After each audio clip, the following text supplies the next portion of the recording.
Welcome to the John Polk Robertson House.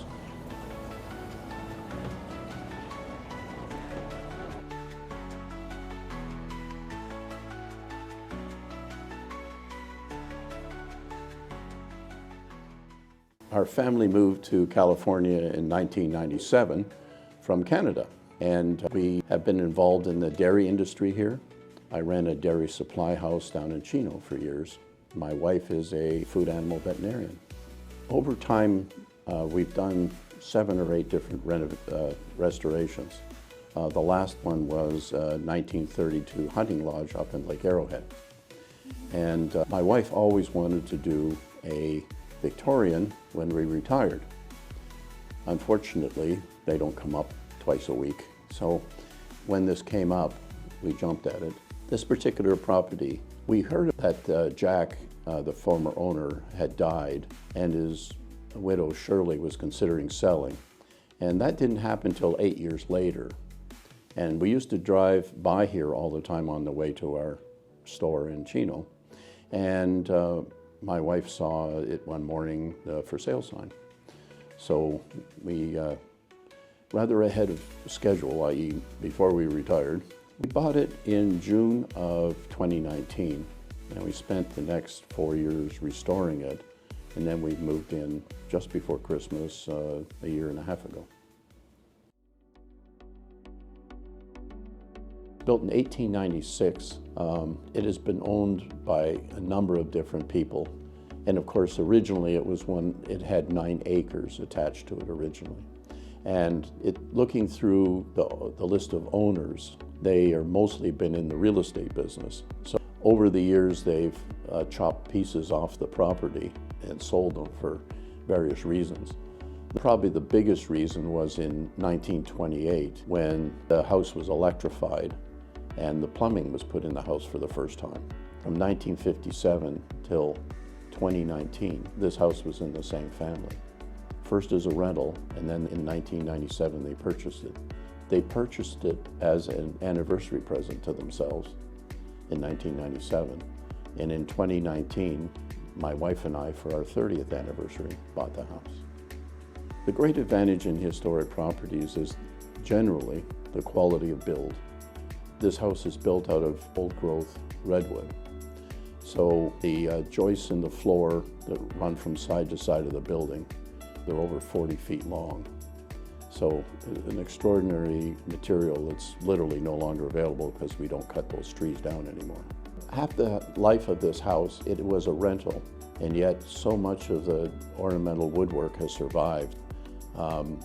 The hardware like door knobs, hinges, things like that, never had been painted.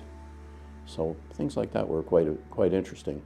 Also, one of the pocket doors between the library and the dining room actually was painted on both sides in an odd shade of green, but its companion is not painted at all. So it kind of one of those parlor games when we have guests in the house, you know.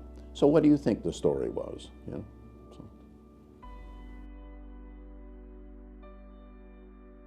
Well, we undertook this project for our own amusement, but we did win 2 awards from the city for it, and that was, you know, not the reason we did it, of course, but it was very interesting to be recognized for it. As one of the people in the planning department called this house one of the jewels of the city.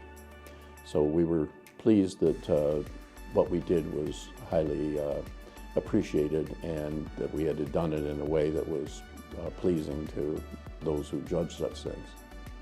This house has passed through several hands since it was built in 1896. Despite my appearance, I wasn't around then. It contains so much history and so on, but the piece of paper says you own it, but you really don't, because it's going to be here long after I'm not only forgotten, but long gone. So it's kind of nice to have a continuity of environment in the city where houses and buildings go back a ways and remind us that, you know, today is just today.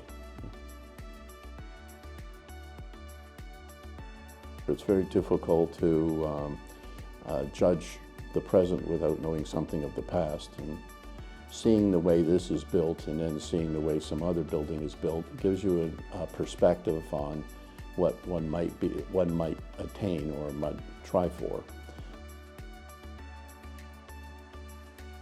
I thought long and hard about this, but it would have to be this one.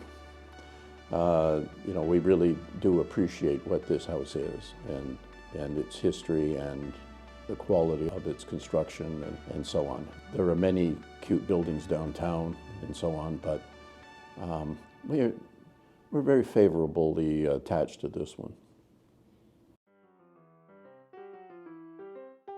Well, having made this mistake several times, I think it's very important to start out with a budget before you put in an offer.